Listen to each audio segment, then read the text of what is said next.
A great deal of the things that you were taught at school were based on falsity, particularly in the realms of religious education and science, and to an extent history. I'm not saying that education is all bad, because there is much that can be valuable to you.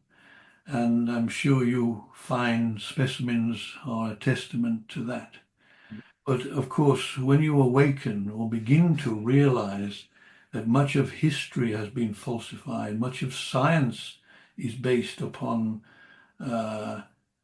certainly not on evidence that can be factually proven.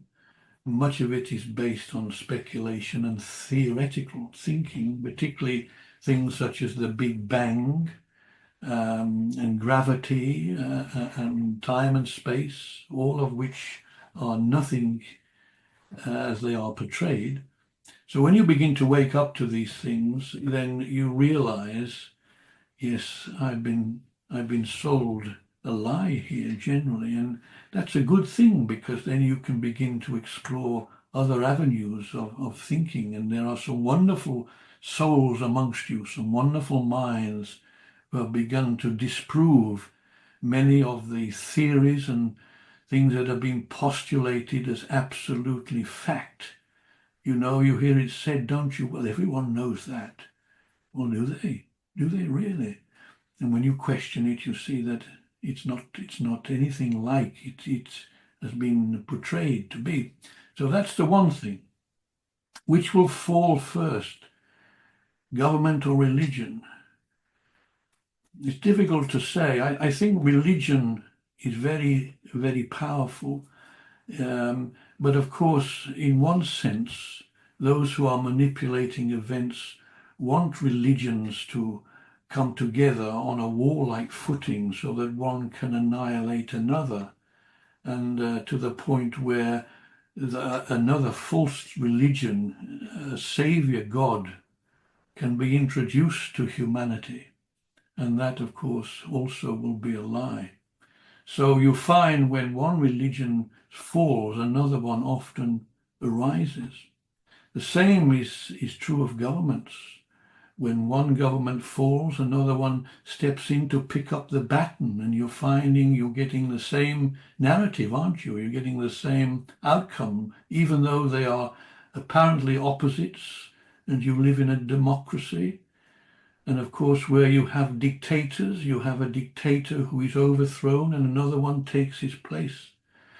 So these things are perpetrated. They have become almost an accepted way of being, because they're all coming from mind, or through mind, or through ignorance. But going back to my original point, where you have enlightenment, where you have true knowledge and knowing, not just intellectually, but experientially, of God's being, which has localized itself in all of us, when that comes to the forefront of mind, because it is beyond mind, but when it comes to the forefront of mind, then you're creating from a whole different playing field, a whole different understanding. And then perhaps government in its current form, religion in its current form, will have no place in that. And they will fall gracefully, into oblivion, and something better will take their place. It doesn't matter which ultimately they will go.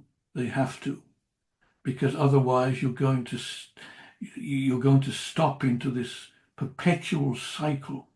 You speak about reincarnation. What about the reincarnation of religions, of dogmas, of creeds, of governments, of wars? Are these not also recitals that are occurring cycle after cycle? It has to stop somewhere.